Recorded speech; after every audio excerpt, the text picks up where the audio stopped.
Ya, haleluya. Haleluya. Di Tuhan. Shalom Bapak Ibu, salam sejahtera di dalam kasih Tuhan kita Yesus Kristus.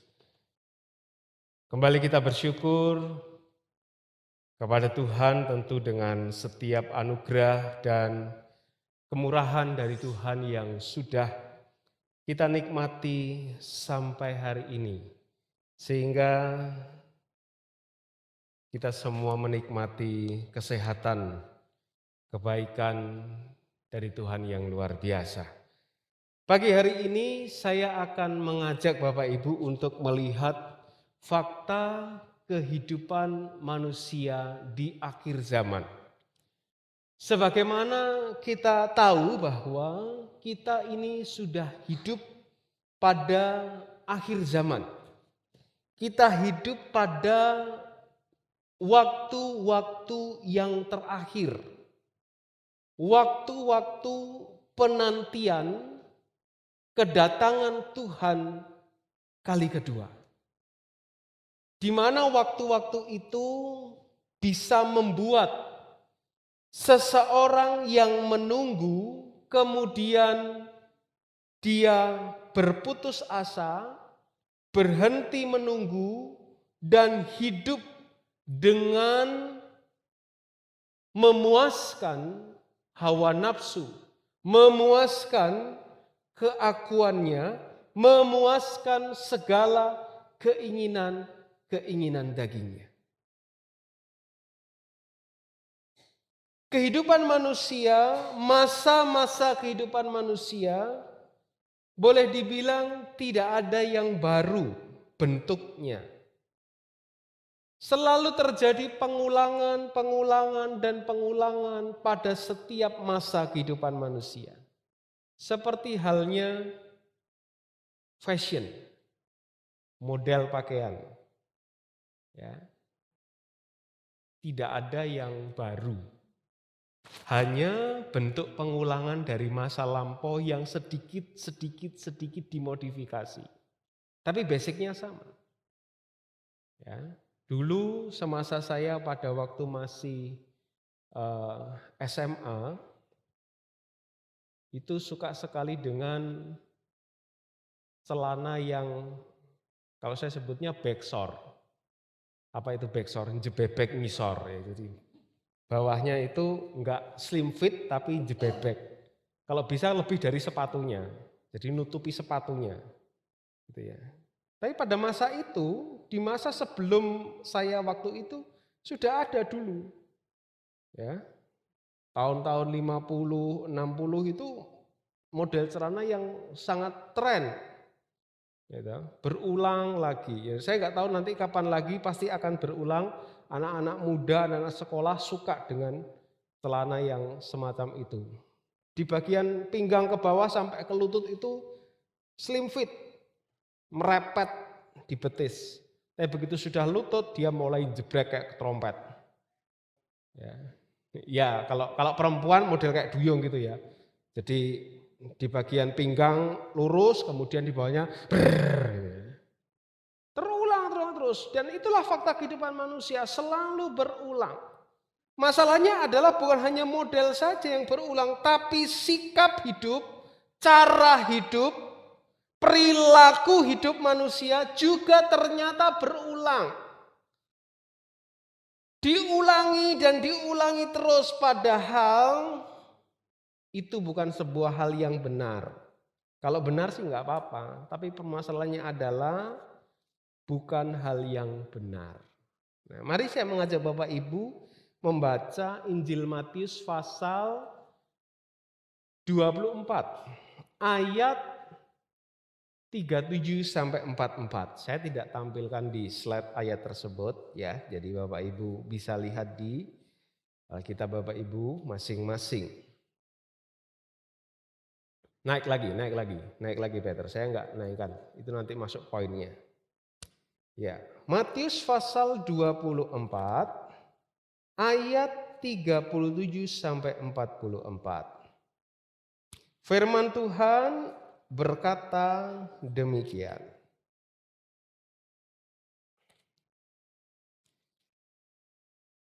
Perikop dituliskan nasihat supaya berjaga-jaga. Sebab sebagaimana pada zaman Nuh, demikian pula halnya kelak pada kedatangan Anak Manusia. Sebab sebagaimana mereka pada zaman sebelum air bah itu makan dan minum, kawin dan mengawinkan, sampai kepada hari Nuh masuk ke dalam bahtera, dan mereka tidak tahu akan sesuatu sebelum air bah itu datang dan melenyapkan mereka semua. Demikian pula lah halnya kelak pada kedatangan Anak Manusia. Pada waktu itu kalau ada dua orang di ladang, yang seorang akan dibawa dan yang lain akan ditinggalkan. Kalau ada dua orang perempuan sedang memutar batu kilangan, yang seorang akan dibawa dan yang lain akan ditinggalkan. Karena itu berjaga-jagalah, sebab kamu tidak tahu pada hari mana Tuhanmu datang. Tetapi ketahuilah, jika tuan rumah tahu bahwa pada waktu mana pada malam hari pencuri akan datang, sudahlah pasti ia berjaga-jaga dan tidak akan membiarkan rumahnya dibongkar. Sebab itu, hendaklah kamu juga siap sedia, karena Anak Manusia datang pada saat yang tidak kamu duga. Puji Tuhan. Ya, inilah yang diungkapkan oleh Tuhan Yesus tentang keadaan yang akan terjadi di akhir zaman pada kedatangan Anak Manusia. Kejadian yang berulang yang saya sebutkan tadi diungkapkan oleh Tuhan Yesus. Apa yang akan terjadi pada akhir zaman ini dalam kehidupan manusia merupakan ulangan dari peristiwa-peristiwa di masa lampau yang masih dipertahankan dan dilakukan sampai menjelang bahkan saat kedatangan Tuhan. Tuhan katakan yang pertama, kehidupan manusia seperti pada zaman Nuh. Manusia hidup seperti orang-orang hidup pada zaman Nuh. Tuhan katakan, sebagaimana halnya zaman Nuh, demikian pula keadaan manusia pada saat kedatangan Tuhan kali kedua.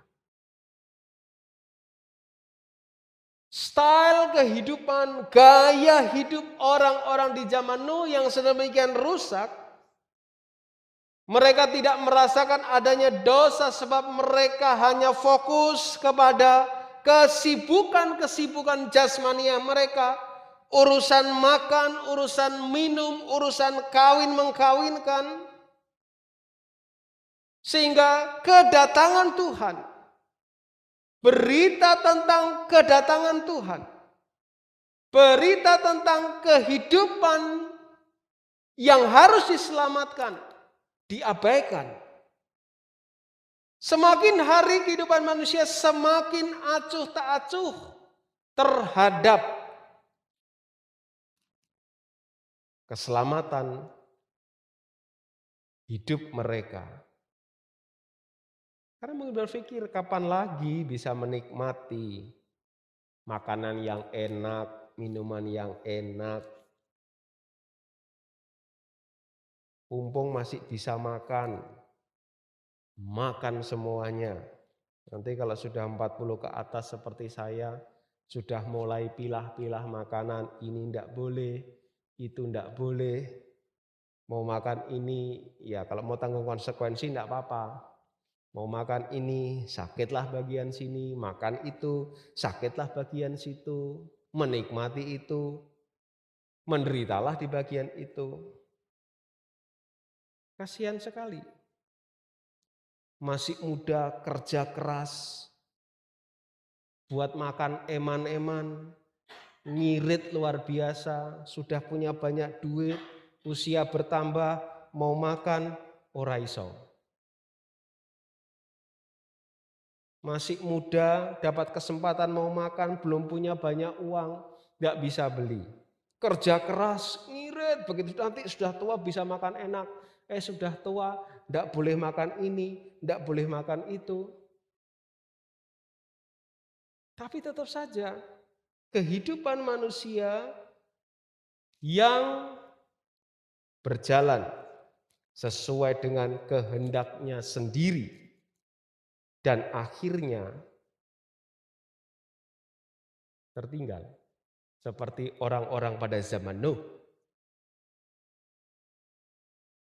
Orang-orang zaman Nuh mencemooh, Nuh kamu ngapain sih buat bahtera di atas gunung? Mana ada banjir yang bisa sampai naik ke bukit ini? Kalau buat tuh di sana loh, di pinggir sungai, di tepi laut. Mereka menertawakan. Acuh tak acuh. Maka saudara lihat, firman Tuhan juga menyatakan melalui Rasul Paulus dalam suratnya kepada Timotius di Timotius 2 Timotius pasal yang ketiga mulai dari ayat yang pertama, sudah akan lihat bagaimana keadaan manusia di akhir zaman.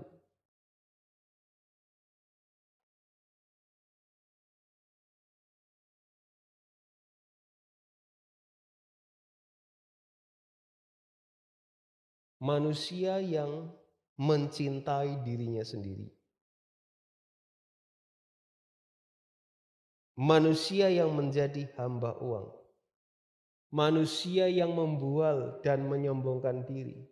Manusia yang memfitnah, memberontak, tidak tahu berterima kasih, tidak mempedulikan agama, tidak tahu mengasihi dan seterusnya. Itu yang terjadi pada kehidupan manusia di akhir zaman. Bisa dilihat fakta yang terjadi hari-hari ini. Sederhana saja. Sederhana saja. Dengan adanya situasi yang terjadi saat ini, dengan adanya pandemi yang ada saat ini, saya membaca ini sebagai salah satu cara Tuhan untuk menampi, memisahkan anak-anak Tuhan yang berkualitas baik, sedengan, dan yang tidak punya kualitas.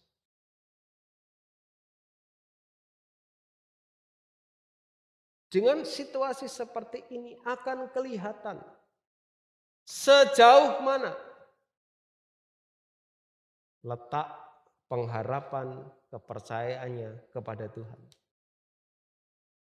Sejauh mana imannya mengandalkan Tuhan. Lagu yang dibawakan Pak Yonatan tadi, selalu ada jalan. Tapi jangan cuma dinyanyikan aja di mulut. Yakini dengan penuh, selalu ada jalan yang Tuhan sediakan. Tapi berapa banyak orang yang ketakutan dengan situasi yang sedang terjadi saat ini. Tapi kalau urusan makan minum tetap nggak ada takut-takutnya. Urusan perut, lihat aja. Kalau bergerombol di rengkek, wah berdesak-desakan nggak apa-apa. Di gereja jaga jarak, jaga 2 meter, 2 meter. Di pasar, wah sodok-sodokan, rebutan sayuran. Ya kan? Di gereja jaga jarak, jaga jarak.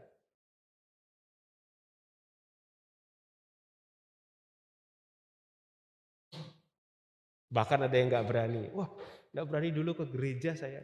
Nggak apa-apa. Saya nggak menghakimi. Saya nggak menyinggung, nabrak aja langsung. Ya kan?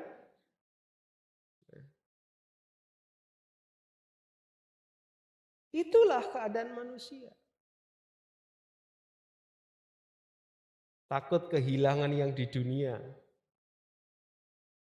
Takut kehilangan momen-momen di dunia. Padahal pasti akan ditinggalkan yang dunia ini. Justru kesempatan yang Tuhan masih berikan kepada kita untuk memperhatikan tanda-tanda kedatangan Tuhan harus kita ambil dengan baik sehingga kita bisa tetap waspada. Penting sekali kita belajar firman Tuhan. Warta hari ini tentang betapa pentingnya belajar firman Tuhan. Kalau kita dari Senin sampai Sabtu, bahkan dari minggu ke minggu, kita disibukkan dengan pekerjaan hari-hari kita. Seberapa banyak kita punya waktu untuk belajar dari Tuhan dengan firman Tuhan. Ketika kita hadir pada jam-jam ibadah, bagaimana respon kita terhadap firman Tuhan? Orang-orang di zaman Nuh tidak merespon dengan baik firman Tuhan. Sehingga mereka akhirnya dilenyapkan oleh Tuhan. Ketinggalan. Pintu Batra ditutup. 8 orang saja yang selamat. Yang lainnya musnah. Itu terjadi pada akhir zaman. Hari-hari ini orang dipusingkan, disibukkan, ditakut-takuti dengan situasi, keadaan yang terjadi. Sehingga lupa memperhatikan firman Tuhan.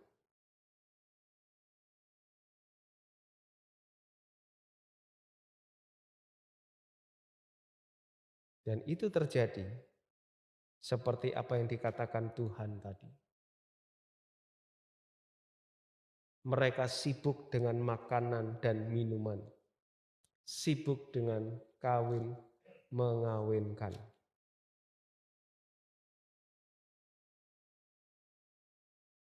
Kalau dapat undangan, datangnya lebih awal. Apalagi undangannya prasmanan. Bukan untuk makannya, ben iso lungguh sik gitu loh. Tapi kalau gereja, akeh kerine. Maaf saya tidak menyinggung nabrak. Kalau mau pergi dengan pesawat, 2 jam sudah standby di depan pintu masuk lobi bandara.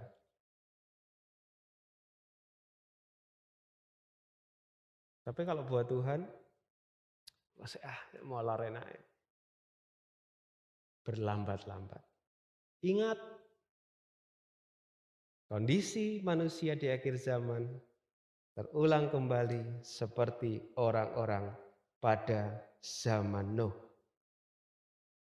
Dan banyak orang-orang percaya yang ternyata menjadi bagian orang-orang seperti pada zaman Nuh.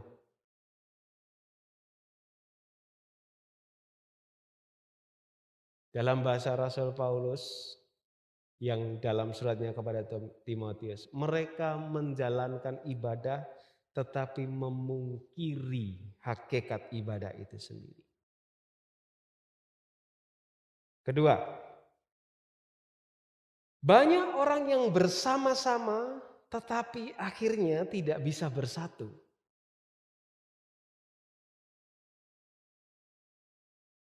Ayat 40 tuliskan, pada waktu itu kalau ada 2 orang di ladang, yang seorang akan dibawa dan lain ditinggalkan. Kalau ada 2 orang perempuan sedang memutar batu kilangan, yang seorang dibawa, yang lain ditinggalkan.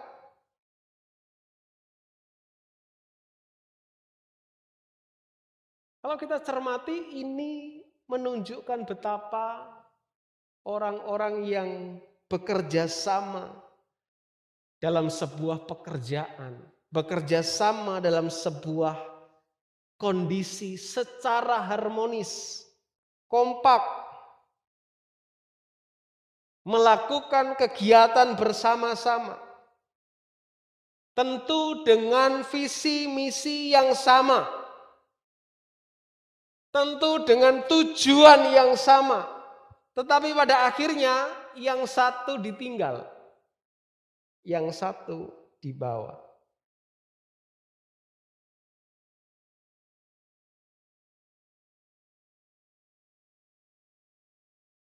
Ketika membaca ayat ini, saya hanya bisa membayangkan bagaimana jika kemudian Tuhan datang dengan tiba-tiba. Dan dari 100 orang yang sedang bersama-sama ibadah, hanya beberapa atau sebagian, kalau ini 2, jadi 1 dengan 50% saja yang dibawa, yang lainnya ketinggalan. Kenapa demikian? Karena tadi fokus perhatiannya bukan pada kehidupan yang abadi. Fokus perhatiannya pada dirinya sendiri. 2 orang bersama-sama, kompak kelihatannya. 2 orang bersama-sama dalam sebuah kegiatan. 2 orang bekerja sama dalam sebuah tujuan. Tetapi akhirnya enggak bersatu.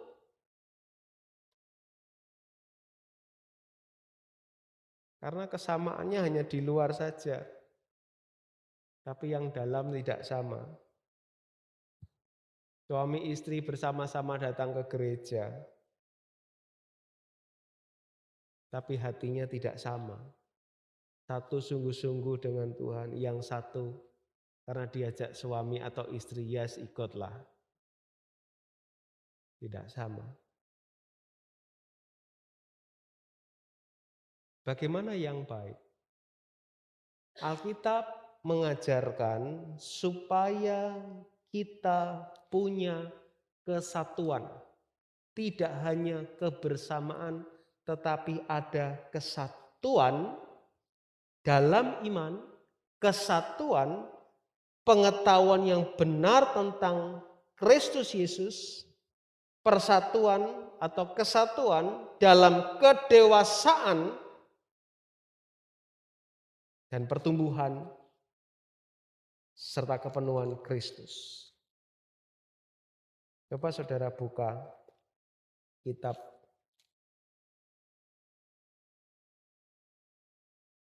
Efesus. Efesus pasal yang ke-4 ayat 13. Sampai kita semua telah mencapai kesatuan iman dan pengetahuan yang benar tentang anak Tuhan, kedewasaan penuh, dan tingkat pertumbuhan sesuai dengan kepenuhan Kristus. Jadi enggak cuma bersama-sama datang ibadah, bersama-sama datang komsel, bersama-sama berdoa, tetapi ada kesatuan di dalam Kristus. Itu yang baik. Tapi orang-orang di akhir zaman ini banyak kebersamaan tetapi tidak sampai kepada kesatuan. Bersama tapi tidak bersatu. bersama-sama tetapi tidak sepakat, sepaham. Bersama tetapi tidak punya kesatuan dalam hati. Bersama secara komunitas, tetapi hatinya ya hari ini saja, saat ini saja, nggak tahu nih saudara hatinya di mana sekarang. Ada yang mungkin masih di rumah hatinya ketinggalan, komporku tak pateni gung mau, lawang emas tak kunci gung. Atau kita bersama fokus melihat firman Tuhan pagi hari ini. Ketiga, banyak yang lengah. Di akhir zaman ini banyak yang lengah. Ayat 42 Matius 24 katakan, tetap karena itu berjaga-jagalah sebab kamu tidak tahu pada hari mana Tuhanmu datang.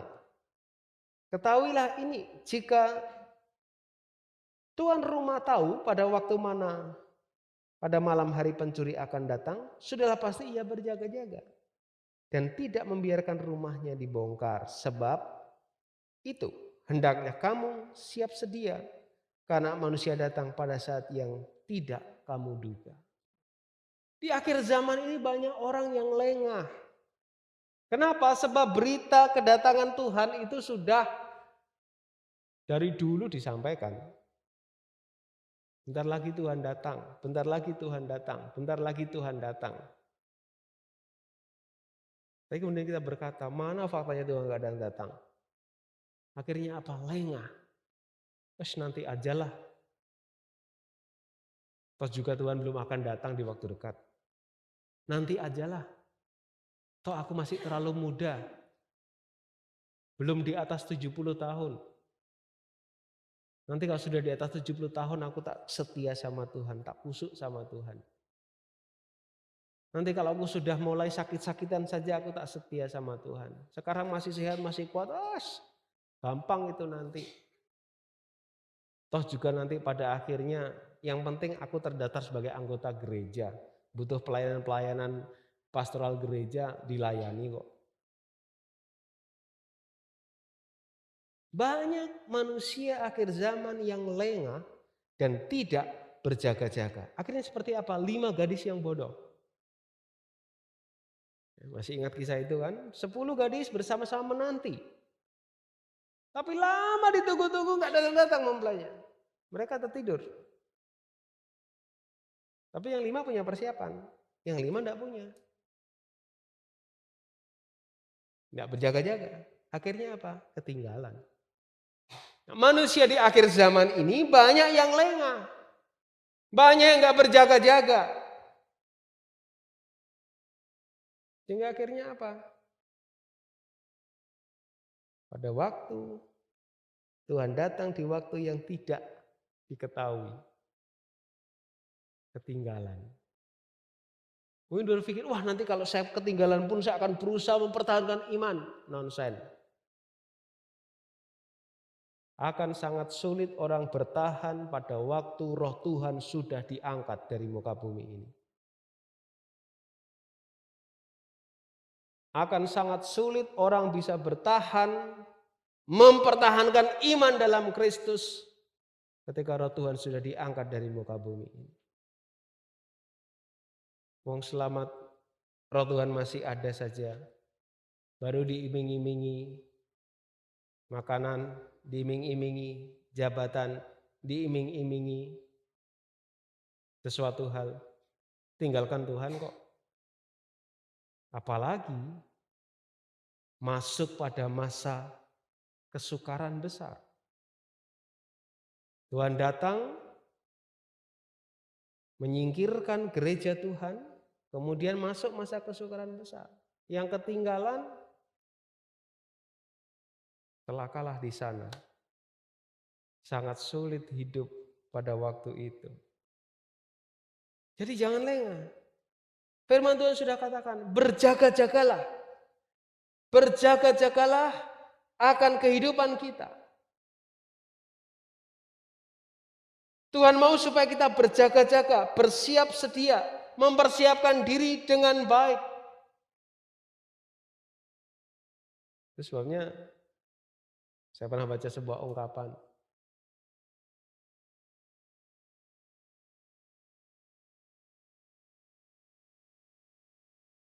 Kita seakan-akan mau hidup begitu panjang untuk urusan jasmani. Tapi untuk urusan rohani, bayangkan saja besok kita tidak ada lagi. Pada waktu kita terlelap di malam hari, kita nggak tahu sudah kita besok mau bangun atau tidak. Jangankan dalam malam hari. Sementara masih bangun saja, sadarnya tiba-tiba bisa kolaps.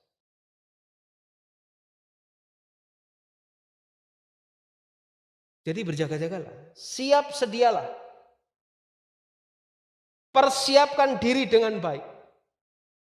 Sebab kita tidak tahu kapan Tuhan akan datang. Persiapkan hidup kita dengan baik. Sebab kita tidak tahu saat Tuhan berkata, kamu cukup sudah di dunia sampai saat itu. Selesai kita. Bukankah alangkah baiknya kita mempersiapkan hidup kita ini setiap hari, setiap saat. Persiapkan diri dengan baik. Sehingga kita benar-benar siap ketika Tuhan datang. Terakhir, perhatikan dengan baik kehidupan kita. Perhatikan dengan baik kehidupan kita. Firman Tuhan katakan, supaya kita memperhatikan hidup ini dengan seksama. Jangan seperti orang bebal. Perhatikan setiap kehidupan kita dengan bijaksana. Jangan sampai seperti kebanyakan orang di akhir zaman ini yang tidak memperhatikan hidupnya dengan seksama. Sebagai anak Tuhan yang punya firman Tuhan, yang tahu firman Tuhan, yang mau pegang janji firman Tuhan, perhatikan hidupmu baik-baik supaya tidak ketinggalan. Tuhan berkati kita semua. Mari kita berdoa.